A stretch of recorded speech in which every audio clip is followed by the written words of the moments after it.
Vie Abondante TV est spécialisée dans la production de vidéos gospel et la prédication de l'évangile de Jésus-Christ de Nazareth.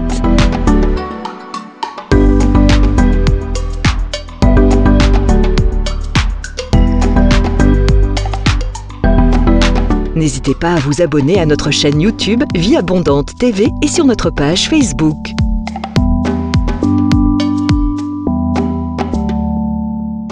Retrouvez-nous en quelques clics sur notre site www.vieabondante.tv.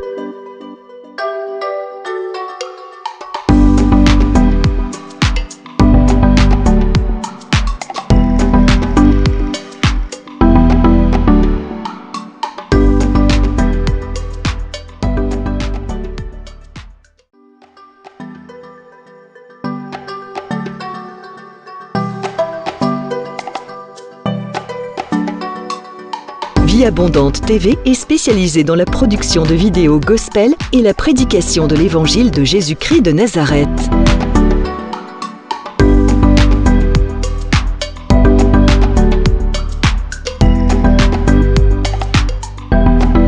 N'hésitez pas à vous abonner à notre chaîne YouTube Vie Abondante TV et sur notre page Facebook.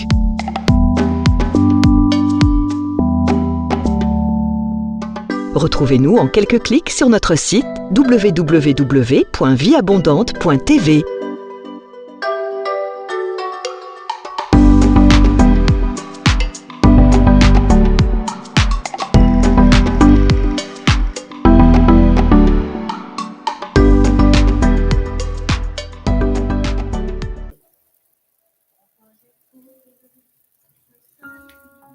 Dans le livre de Genèse, chapitre 3, versets 8 à 11.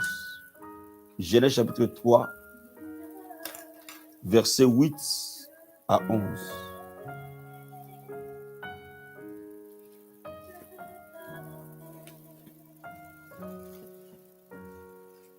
Nous allons parler, comprendre le prophétique. La Bible dit ceci. Alors ils entendirent la voix de l'Éternel Dieu qui parcourait les jardins vers le soir. Et l'homme et la femme se cachèrent loin de la face de l'Éternel, au milieu des arbres du jardin.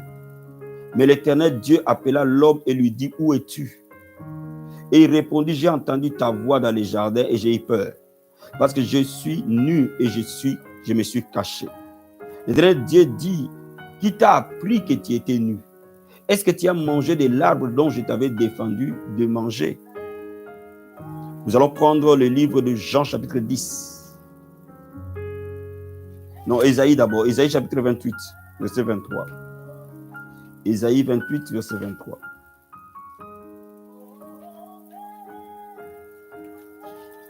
Ésaïe chapitre 28, verset 23.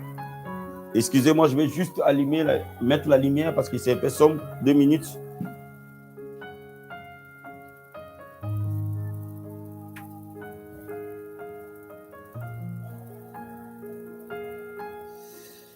Ésaïe, chapitre 28, verset 23.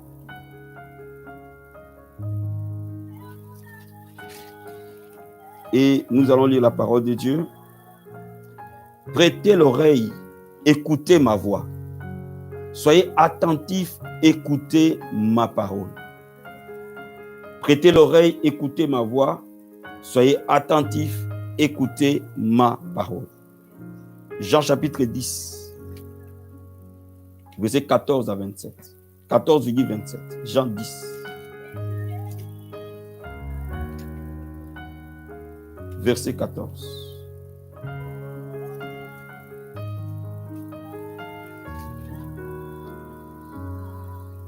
Je connais mes brebis et elles me connaissent. Verset 27. Mes brebis entendent ma voix, je les connais et elles me suivent. Comprendre le prophétique. Bien-aimés dans le Seigneur, depuis la création, Dieu a toujours créé par la parole. Depuis que la création existe, Dieu a toujours créé au travers de sa parole, au travers de sa voix.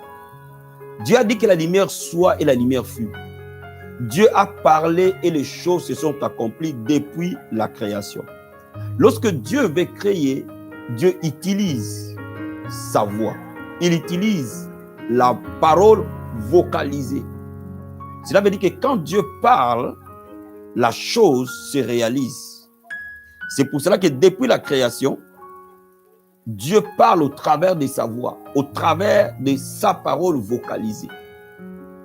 Et ainsi, depuis le commencement, Dieu veut que ses enfants s'habituent à sa voix. Vous allez voir que quand Dieu a créé Adam et Ève, Dieu a commencé à parler avec chaque soir. La Bible dit que la voix de Dieu parcourait les jardins. Cela veut dire que Dieu avait déjà dès le départ habitué l'homme à écouter sa voix. Cela veut dire que Adam et Ève étaient habitués comme un bébé est habitué à la voix de son père, habitué à la voix de sa mère. Adam et Ève étaient habitués à écouter la voix de Dieu. Chaque soir, il leur parlait. Ils étaient habitués à écouter sa voix. C'est pour cela que même quand Adam et Ève ont péché, cela n'a pas empêché Dieu de leur parler. Parce que Dieu aime parler à ses enfants. Dieu aime que chaque enfant son enfant écoute sa voix clairement et distinctement. Donc le péché n'a pas empêché Dieu de parler à ses enfants. Parce qu'il reste un père d'amour. Donc dans cet amour-là, Dieu est venu parler à Adam.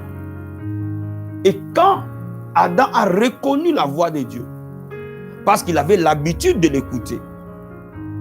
Mais cette fois-ci, la voix de Dieu n'était pas agréable pour Adam. Pourquoi? Parce que le péché était entré à Adam. Cette fois-ci, la voix de Dieu était devenue agressive. La Bible dit qu'Adam dit, j'ai entendu ta voix et je suis parti me cacher. Alors, quand Adam s'est comporté comme ça, Dieu lui a dit, mais qui t'a appris que tu étais nu? Cela explique quoi? Cela explique que écouter la voix de Dieu n'est pas une invention humaine. Écouter la voix de Dieu n'est pas une invention de prophète. Écouter la voix de Dieu est la volonté de Dieu dès le commencement. Il veut que ses enfants l'écoutent, s'habituent à sa voix. Donc quand nous voyons attentivement, nous allons voir que tout au long de la Bible, Dieu a parlé. Dieu a parlé avec Adam, Dieu a parlé avec Caïn, Dieu a parlé avec Noé, Dieu a parlé avec Abraham, Dieu a parlé avec Isaac, Dieu a parlé avec Jacob, Dieu a parlé avec le peuple d'Israël. Dieu a parlé tout au long de la Bible. Dieu parlait et Dieu parlait. Mais laisse-moi te dire, quand nous regardons le livre d'Ésaïe, nous voyons quelque chose d'important. Dieu veut que nous écoutions deux choses. Dans Ésaïe chapitre 28, verset 23, nous voyons que Dieu dit, écoutez ma parole, écoutez ma voix. Donc Dieu veut que tu écoutes non seulement sa voix, mais que tu écoutes aussi sa parole. En d'autres termes, Dieu utilise sa parole et sa voix pour nous parler. Cela veut dire que si Dieu veut te parler, il va te parler avec la parole de Dieu, la parole écrite, mais il va te parler aussi avec sa voix. Quand nous parlons de la parole écrite, nous parlons de la prédication, de la méditation, de l'enseignement. Mais quand nous parlons de la voix, nous parlons de l'écoute du Saint-Esprit.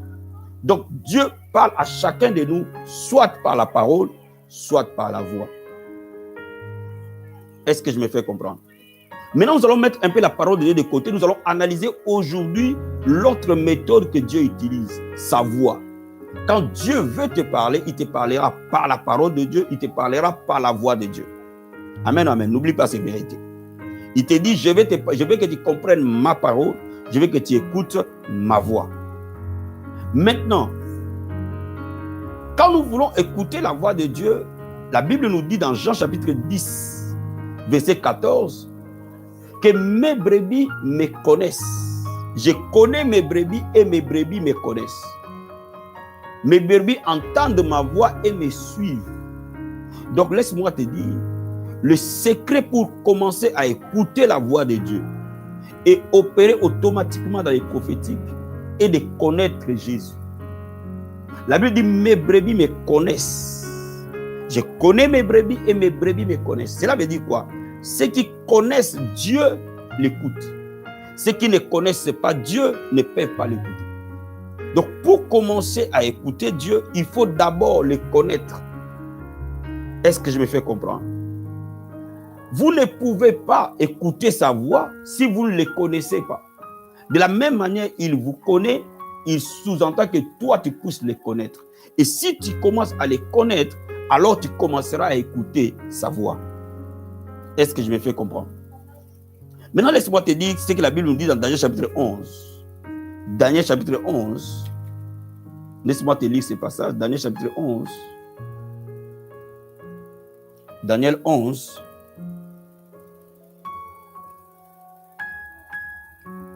Daniel chapitre 11. Je vais te lire les versets 32. Daniel 11, verset 32.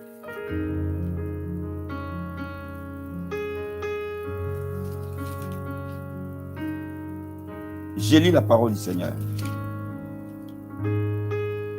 Il séduira par des flatteries et les traites de l'alliance. Écoute maintenant le verset partie B. Mais ceux du peuple qui connaîtront leur Dieu agiront avec fermeté.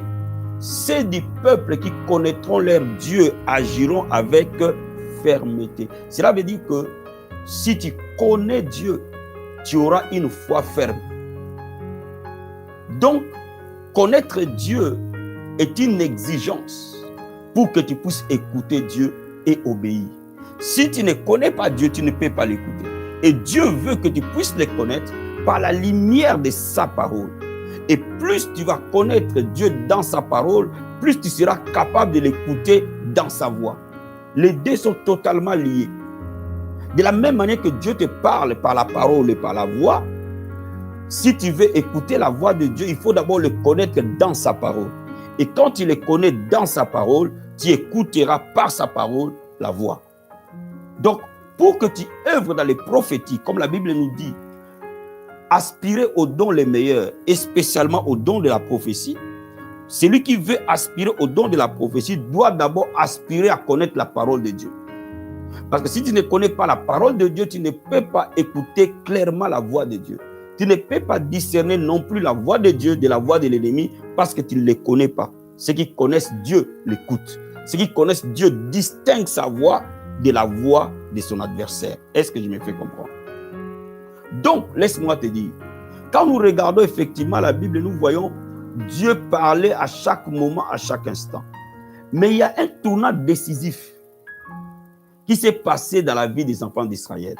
À un moment donné, il y a eu un tournant que je veux vraiment que tu le comprennes parce que c'est ce tournant-là qui ouvre la porte au mystère prophétique ou au ministère prophétique.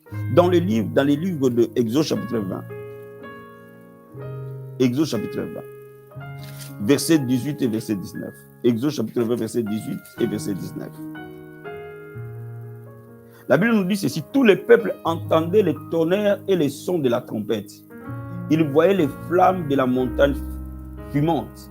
Et à ce spectacle, les peuples tremblaient et se tenaient dans l'éloignement. Ils dirent à Moïse: parle-nous toi-même, nous t'écouterons, mais que Dieu ne nous parle point, de peur que nous ne mourions. Dieu qui voulait toujours parler à l'homme a continué à parler à l'homme. Mais au mont Sinaï, Israël lui-même a refusé que Dieu lui parle directement. Israël a dit: non Moïse, toi va écouter Dieu et viens nous dire. Donc Israël a voulu avoir un intermédiaire entre Dieu et lui. Que Dieu ne lui parle plus directement, mais que Dieu passe par un intermédiaire. Et dans ce cas d'occurrence, c'était Moïse, pour que lui, il écoute Dieu et qu'il vienne leur dire. Et c'est ainsi que Dieu a commencé à parler aux prophètes. Donc, s'il y avait des prophètes, c'est parce que le peuple a voulu écouter Dieu par un intermédiaire. Et c'est pour cela que Dieu a commencé à parler par Samuel, Dieu a commencé à parler par Daniel, Dieu a commencé à parler par Élie, il a commencé à parler par Ésaïe, il a commencé à parler par Jérémie, a commencé à parler par Osée. Tous ces différents prophètes, jusqu'à Jean-Baptiste, Dieu a parlé par ces différents prophètes. Pourquoi? Parce que le peuple voulait un intermédiaire. Donc, le prophétique est tout simplement une progression de la marche de Dieu avec son peuple. Dieu veut toujours te parler. Dieu a toujours voulu parler à l'homme. Mais à un moment donné, l'homme a dit, je ne supporte pas la voix de Dieu. Pourquoi? Parce que l'homme était habité par les péchés. Je ne supporte pas la voix de Dieu. Choisis-toi un homme qui va t'écouter et tout. Et cet homme-là viendra nous parler. Gloire soit rendue à Dieu que nous sommes dans le Nouveau Testament. Maintenant, nous avons accès auprès du Père. Et chacun de nous peut être le prophète de sa propre vie, mais aussi peut être la voix de Dieu pour les autres. Donc, dès l'instant où Israël a dit, je veux que tu me parles par un intermédiaire, il a ouvert la voie à la voix prophétique. Il a ouvert la voie à la prophétie. Il a ouvert la voie aux prophètes. Donc Dieu a commencé à susciter des hommes à qui il commencerait à parler spécifiquement et spécialement. Et ces hommes-là peuvent parler aux autres qui vont les écouter. Voilà pourquoi on appelle des prophètes. C'est comme ça qu'est né le ministère prophétique. C'est comme ça qu'est né l'appel prophétique. Parce que c'était un besoin de l'homme. Mais il y a eu aussi un autre tournant qui s'est passé. Vous voyez, à la création, Dieu parle directement. À un moment donné, les prophètes apparaissent. À un moment donné, la parole elle-même qui s'est fait chair est arrivée sur la terre. La parole elle-même. La Bible nous dit dans Jean chapitre 1. Jean chapitre 1. Verset 1, 3 et verset 14. Jean chapitre 1. La Bible dit ceci. Au commencement était la parole, et la parole était avec Dieu, et la parole était Dieu. Verset 14. Et la parole a été faite chair, elle a habité parmi nous, pleine de grâce et de vérité. Nous avons contemplé sa gloire, une gloire comme la gloire du Fils unique de Dieu. Alléluia. Donc, bien aimé dans le Seigneur, tout au long de l'Ancien Testament, Dieu parle par les prophètes. Dieu choisit un prophète et il envoie sa voix, et le prophète répercute chez les autres. Mais à un moment donné, la parole elle-même, Jésus, est venu sur la terre. Et cette parole qui s'est fait chair a habité parmi nous. Jésus lui-même, la parole de Dieu, la parole révélée, la parole chair a été parmi nous. Et l'arrivée de la parole de Dieu a ouvert une autre ère, une autre saison dans la dimension prophétique. Cela veut dire quoi? Cela veut dire que avant que Jésus n'arrive, la voix de Dieu était devenue rare. Il y avait des personnes qui devaient porter une onction particulière, une onction spécifique, pour qu'ils puissent écouter Dieu et dire au peuple. C'est ainsi que tous les prophètes de l'Ancien Testament ont opéré comme la voix de Dieu au milieu des hommes. Ils étaient, si vous voulez écouter la voix de Dieu, il fallait faire des kilomètres pour aller voir un prophète. Faire des kilomètres pour aller là où se trouvaient les prophètes.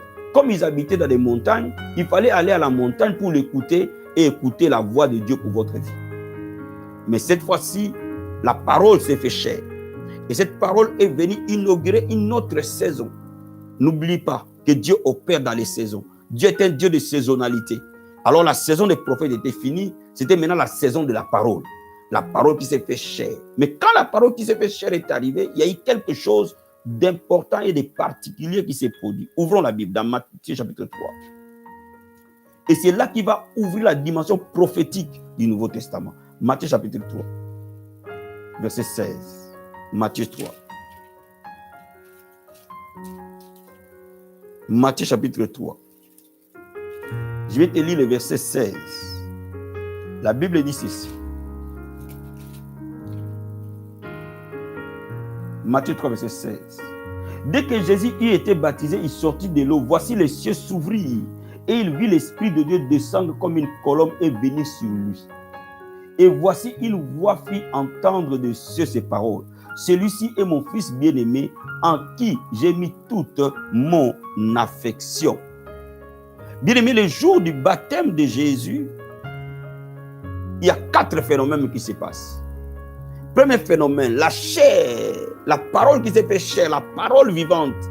Et là, Jésus, il sort de l'eau. La Bible nous dit que le ciel s'ouvre. Deuxième fait. Troisième fait, la Bible nous dit que le Saint-Esprit descend sur Jésus. Quatrième fait, la voix s'est fait entendre du ciel. Cela veut dire quoi? Cela veut dire que la voix est la dernière action qui arrive. Il faut d'abord la parole. Il faut d'abord que le ciel s'ouvre. Il faut d'abord que le Saint-Esprit descende pour que la voix soit entendue. Est-ce que je me fais comprendre? Quand la parole est là, quand la parole vient dans notre esprit de l'homme, quand le Saint-Esprit descend sur cette parole, c'est à ce moment-là que la voix s'entend. C'est à ce moment-là de la parole, le Saint-Esprit donne la voix. Donc, quand tu veux entrer dans la dimension prophétique, tu as besoin non seulement de la parole écrite de Dieu, mais tu as besoin de la plénitude du Saint-Esprit pour que tu écoutes la voix de Dieu. Les chrétiens qui n'ont pas assez de paroles dans leur esprit, ils n'écoutent pas la voix de Dieu. Les chrétiens qui ne sont pas remplis du Saint-Esprit, ils n'écoutent pas la voix de Dieu. Je donne un exemple. Les chrétiens qui ont que la parole, mais qui n'ont pas la plénitude du Saint-Esprit, ils n'écoutent pas la voix de Dieu. Les chrétiens qui ont que le Saint-Esprit, qui n'ont pas la parole de Dieu, ils n'écoutent pas la vraie voix de Dieu. Il faut que la parole de Dieu s'harmonise avec le Saint-Esprit pour que tu entendes la voix de Dieu. Et quand tu commences à entendre la voix de Dieu, elle apporte le changement dans ta vie. Bien-aimés dans le Seigneur, nous tous, nous voulons que nos vies changent. Nous tous, nous voulons que les vies des autres changent. Nous tous, nous croyons que Dieu change des vies. Et nous voulons voir Dieu changer des vies. Et je vais te dire, et je vais te donner un secret. Ce qui va changer ta vie aujourd'hui et à jamais, c'est la voix de Dieu. Quand Dieu libère sa voix, le changement arrive. Quand Dieu libère sa voix, une nouvelle ère commence. Quand Dieu libère sa voix, un nouveau temps arrive nécessairement. Voyez-vous? Donc, il y a une atmosphère où l'homme écoute la voix de Dieu. Si vous êtes en dehors de cette atmosphère, vous ne pouvez pas écouter la voix de Dieu. Donc, avant même que je t'explique comment la voix de Dieu va opérer, impacter ta vie, il faut que tu choisisses une atmosphère où la voix de Dieu est écoutée. En dehors de la parole écrite de Dieu et du Saint-Esprit, la voix de Dieu ne s'écoute pas. Donc, en d'autres termes, celui qui veut écouter Dieu doit méditer, se nourrir de la parole. Doit méditer la parole de Dieu. Profondément, intensément, va dans les profondeurs de la parole, consomme la parole, médite la parole, prends du temps pour la parole. Si tu veux écouter la voix de Dieu, prends du temps pour prier, prends du temps pour adorer, prends du temps pour prier en langue, prends du temps pour jeûner. Quand vous méditez la parole de Dieu dans une atmosphère de l'esprit, dans une atmosphère du Saint-Esprit, Dieu va nécessairement parler. Je vais dire à quelqu'un, provoque que Dieu parle sur ta vie. Jairus a dit simplement un mot. Dis simplement un mot. Il voulait simplement la voix de Dieu. Et c'est pour ça que Dieu a dit, Jésus a dit, je n'ai jamais pu trouver, non plutôt c'est centurion romain, je n'ai pas trouvé une foi si grande en Israël. Parce que ces centurions avaient compris que quand Dieu parle, suffit. Est-ce que je me fais comprendre? Dieu, quand il va parler pour ta situation, suffira pour la changer. Donc, ce qui va changer ta vie, c'est que Dieu parle. Mais il ne parle pas dans sa parole, il parle par sa voix. Quand Dieu parle par sa voix, cette voix recrée. Cette voix crée quelque chose. Il faut l'oracle de Dieu dans ta vie. Il faut l'oracle de Dieu dans ta situation. Il faut l'oracle de Dieu dans toutes choses. Pour ton mari, il faut que Dieu parle. Pour ton ministère, il faut que Dieu parle. Pour tes enfants, il faut que Dieu parle. Pour ton travail, il faut que Dieu parle. Et pour ta carrière, il faut que Dieu parle. Et pour que Dieu parle, mets-toi dans une atmosphère de la parole de Dieu et de l'esprit. Quand vous vous mettez dans l'atmosphère de la parole et de l'esprit, Dieu parle nécessairement. Est-ce que je me fais comprendre? Maintenant, quel est l'impact quand Dieu parle? Quel est l'impact que la voix de Dieu a sur notre vie? Bien, mais quand vous lisez la Bible dans les livres de Matthieu chapitre 16, verset 13 à 19, je vais te lire ce passage, Matthieu chapitre 16, verset 13 à 19. La Bible nous dit ceci. Jésus étant arrivé dans les territoires de Césarée de Philippe, demanda à ses disciples, qui dit-on que je suis, moi, le Fils de l'homme? Il répondit, les uns disent que Jean-Baptiste, les autres Élie, les autres Jérémie, l'un des prophètes. Et vous leur dit-il, qui dites-vous que je suis? Simon-Pierre répondit, tu es le Christ, le Fils du Dieu vivant. Écoute maintenant ce que Jésus dit. Jésus reprenant la parole et dit, tu es heureux Simon, fils de Jonas. Ce ne sont pas la chair et le sang qui t'ont révélé cela, mais c'est mon Père qui est dans les cieux. Écoute, et moi je te dis que tu es Pierre, et que cette pierre je bâtirai mon église, et les portes de séjour des morts ne prévaudront point contre elle. Je te donnerai les clés du royaume des cieux. Ce que tu lieras sur la terre sera lié dans les cieux, et ce que tu délieras sur la terre sera délié dans les cieux. Bien-aimé dans le Seigneur, qu'est-ce qui a changé la vie de Pierre? C'est lorsque Pierre a écouté la voix de Dieu que Jésus cueillit en face et le Christ. Quand Jésus pose la question à ses disciples, qui suis-je? Les disciples disent c'est Jean-Baptiste, ils disent Élie, ils disent un des prophètes. Mais Pierre a la révélation. Il se connecte à la voix de Dieu. Pierre a reçu la voix de Dieu. Il dit tu es le Christ. Parce qu'il a reçu la voix de Dieu, qu'il est le Christ. Bien aimé, la position de Pierre a changé. Jésus a reconnu que ce n'est pas Pierre qui parlait. Jésus a reconnu que Pierre a écouté la voix de Dieu. Il lui dit, Pierre, c'est Dieu qui t'a révélé cela. Parce qu'il te l'a révélé. Aujourd'hui, je te dis que tu es le roc sur lequel je bâtirai mon église. Est-ce que je me fais comprendre? Bien aimé, la révélation de Dieu t'accède, te fait accéder au plan de Dieu pour toi. Dès que tu as la révélation de Dieu, c'est la clé qui te fait entrer dans le plan de Dieu. C'est la clé qui change ta position. C'est la clé qui change ton statut. Parce que Pierre a écouté Dieu. Jésus lui a dit, tu étais mouvant avant Pierre. Tu étais Simon. Maintenant, tu es roc. Et sur ce roc, je bâtirai mon église. Donc, si Pierre est devenu le grand apôtre qu'il est devenu, c'est parce que Pierre a simplement écouté la voix de Dieu. Bien aimé, celui qui écoute la voix de Dieu n'est plus jamais le même. Celui qui écoute la voix de Dieu n'est plus jamais le même. Quand vous regardez la Bible, vous allez voir que toutes les personnes qui ont écouté Dieu simplement, sa voix simplement, dès que tu l'écoutes, ça te propulse à une autre réalité. Dès que tu as accès au mystère caché de Dieu, dès que tu as accès à la révélation de Dieu, ta vie change. C'est comme ça que Dieu change nos vies. Il a changé la vie de Pierre, d'un homme mouvant. Il a fait de lui apôtre et les piliers de l'église. Mais la même chose s'est passée avec Paul sur le chemin de Damas. Paul a écouté Jésus parler. Quand il a appelé Saul, Saul, pourquoi me persécutes-tu? Paul a écouté Jésus parler. C'est-à-dire qu'il a écouté la voix de Dieu. Dès l'instant où il a écouté la voix de Dieu, Paul est devenu Paul. Il est devenu l'apôtre que Dieu a ouvert les païens à son évangile. Bien aimé, je vais te dire quelque chose. La voix de Dieu porte la puissance de Dieu. La voix de Dieu est le vecteur des dynamos de Dieu.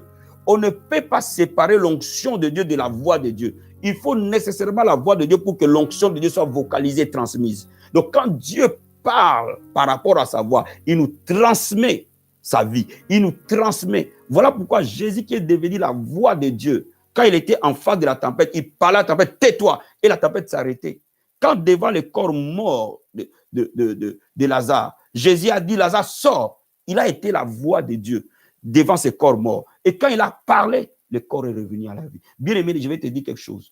La puissance de Dieu, le charisme de Dieu, la bonté de Dieu, la gloire de Dieu est véhiculée par la voix de Dieu. Et cette voix-là, tu peux devenir cette même voix. Tu peux porter cette voix aux païens. Tu peux porter cette voix dans ta famille. Tu peux porter cette voix dans ton église. Tu peux porter cette voix autour de toi. Quand tu es en train de parler, tu commences à être un distributeur que Dieu peut utiliser.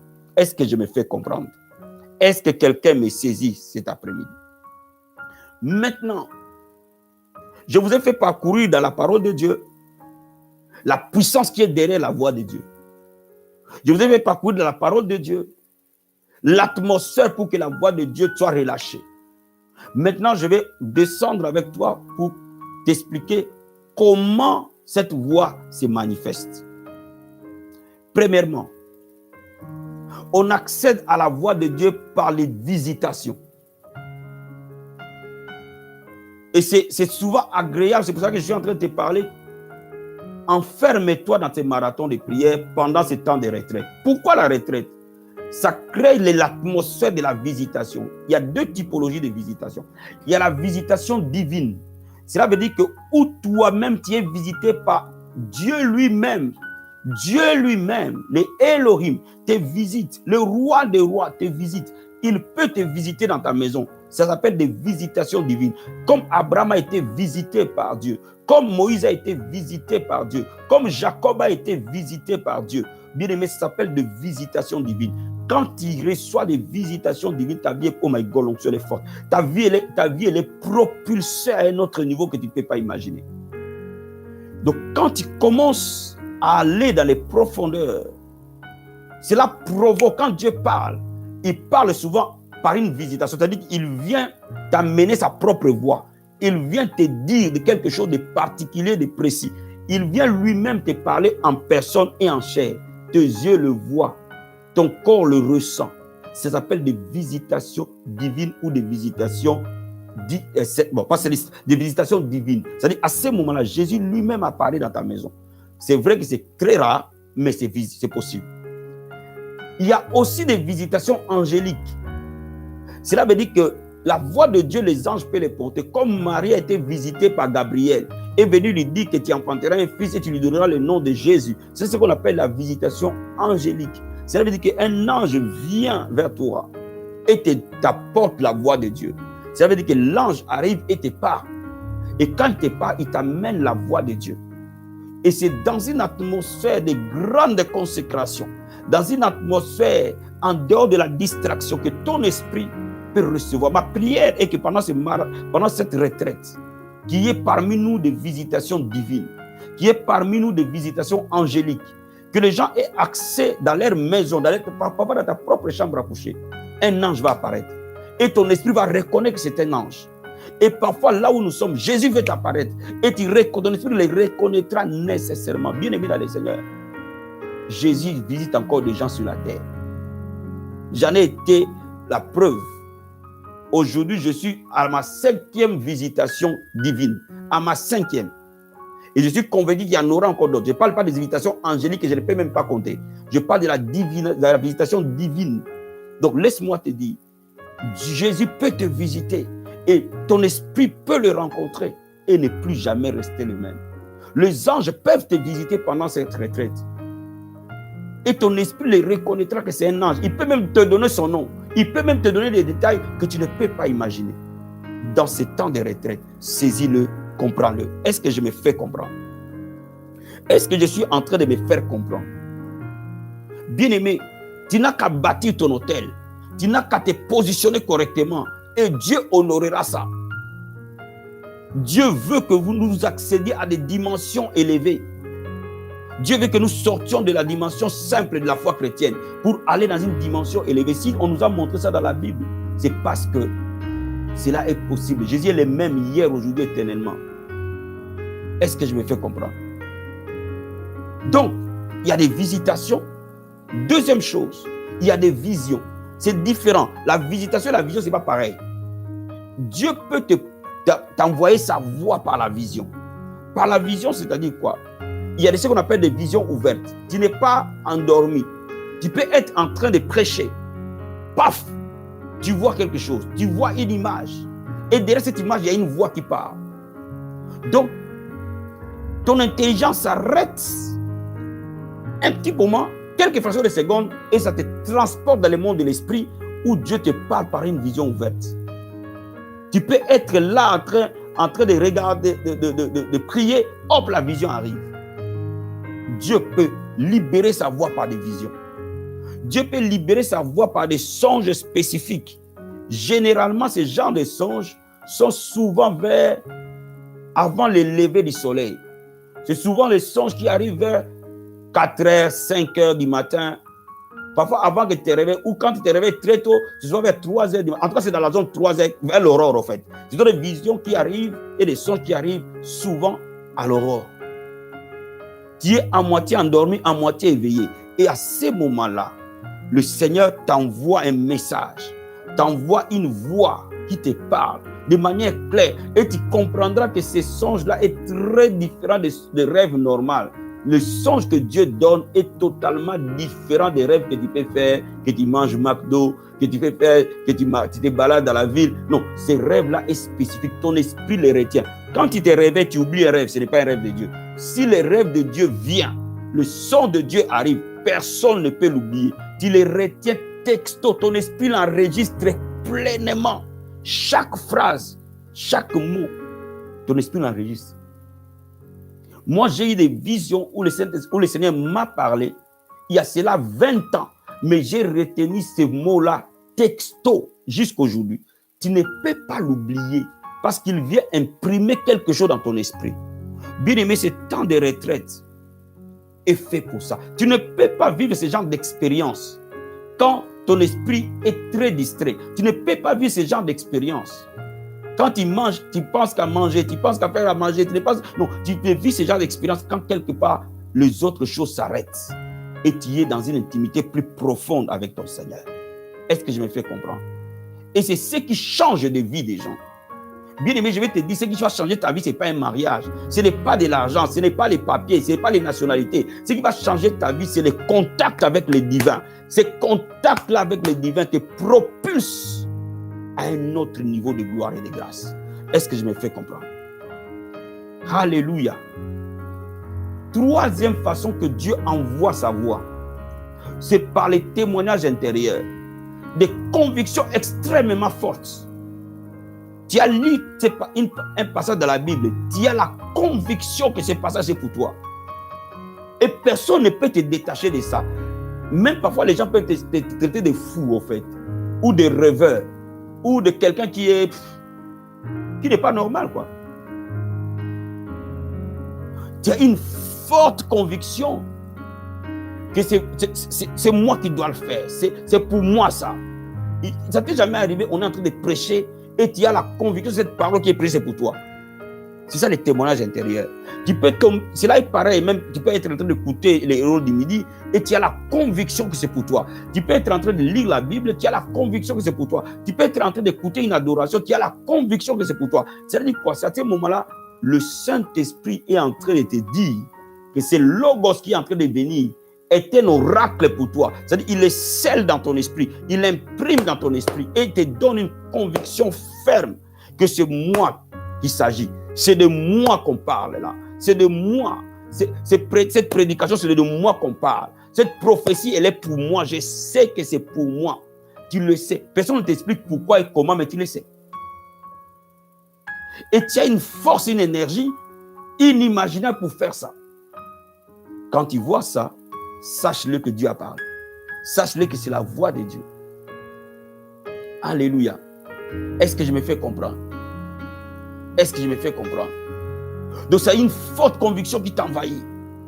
Une ferme assurance que tu as ce témoignage-là que il y a des moments où tu viens prêcher, tu as la conviction qu'aujourd'hui, là, il y aura des miracles. Je ne peux pas t'expliquer, mais aujourd'hui, Dieu va faire quelque chose. Tu n'as pas vu, mais tu sais. Ça, Dieu est en train de te parler. Une dernière chose, par la prophétie. Cela veut dire quoi? Cela veut dire que la prophétie, elle vient dans la pensée. C'est comme une pensée qui se superpose à ta pensée. Cela veut dire que cette pensée n'était pas là. Je donne un exemple. Tu es en train de prier. Tu es en train de prier, tu es en train de prier ou tu es en train d'adorer. Tu ne pensais pas à un frère particulièrement ou à une sœur particulièrement ou à ton père biologique ou je ne sais pas à qui. Subitement, la pensée de ton frère arrive. La pensée de telle personne arrive.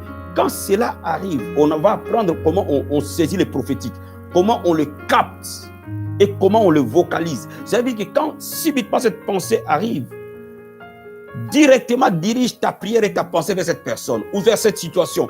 C'est-à-dire que le Saint-Esprit veut ouvrir ton esprit en disant regarde là où je veux que tu ailles. Donc quand tu commences quand par exemple tu es en train de prier, hop, tu es en train de prier, hop, la pensée d'un frère arrive, ou la pensée d'une sœur, je donne un exemple, la pensée d'un enfant arrive, directement tu canalises tes pensées vers cet enfant. Mais tu canalises tes pensées vers cet enfant, derrière cette pensée, il y aura d'autres pensées qui vont venir. Et quand ces pensées arrivent, Dieu est en train de poser la prophétie dans ton esprit. Bien-aimé, la Bible dit, nous avons les pensées du Christ. Nous gardons toute pensée captive à l'obéissance du Christ. Bien-aimé, tes pensées ne sont pas que tes pensées. Tes pensées sont des langages. Et quand tu commences à être dépendant de Dieu, Dieu peut parler par tes pensées. Dieu peut te donner des pensées nouvelles. Dieu peut inspirer tes pensées. Alors, apprends à écouter la différence entre tes pensées et ses pensées. La Bible dit, mes pensées ne sont pas vos pensées. Alléluia. Bien-aimés dans le Seigneur, le temps où nous apprêtons à entrer dans notre retraite est un temps spécial où Dieu va nous parler dans une dimension prophétique sur le déroulement de l'année prochaine. Parfois, c'est le déroulement des 5 années qui vont venir. Et nous devons saisir la pensée de Dieu pour nous. Bien-aimé, Dieu va te parler pour les énigmes de ta vie. Dieu va te parler sur ton mariage, sur ton ministère, sur ton appel, sur tes finances, sur tes enfants, sur toutes ces choses. Dieu va te parler. Et quand il va te parler, mon ami, dès que Dieu parle, le chagrin part, le doute part, la paix entre. Voilà ce à quoi Dieu attend de toi. Il veut que tu écoutes sa voix. Donc, pendant la retraite, il y a les activités à faire. Lire la Bible, prier, adorer, dormir, lire la Bible, prier, jeûner, adorer, dormir. Il y a des moments où tu dois t'allonger pour que tu écoutes. Je reviendrai sur les directions précises de la retraite. Mais nous allons aller petit à petit vers ce terrain-là et je vais t'amener comment tu vas écouter la voix de Dieu avec simplicité, avec facilité. Et tu ne seras plus jamais la même personne. Quelqu'un est béni cet après-midi?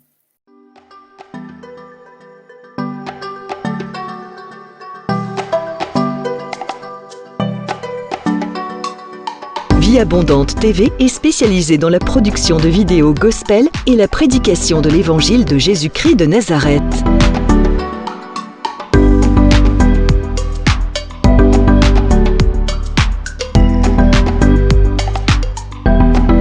N'hésitez pas à vous abonner à notre chaîne YouTube Vie Abondante TV et sur notre page Facebook.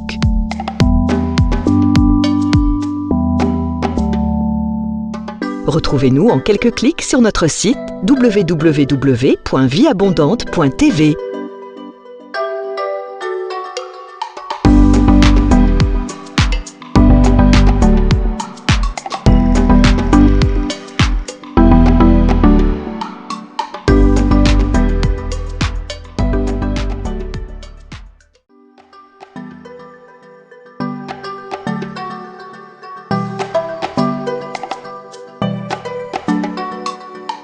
Vie Abondante TV est spécialisée dans la production de vidéos gospel et la prédication de l'évangile de Jésus-Christ de Nazareth.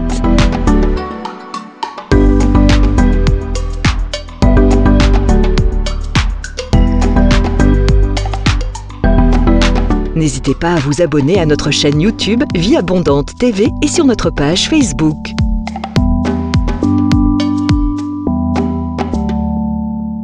Retrouvez-nous en quelques clics sur notre site www.vieabondante.tv.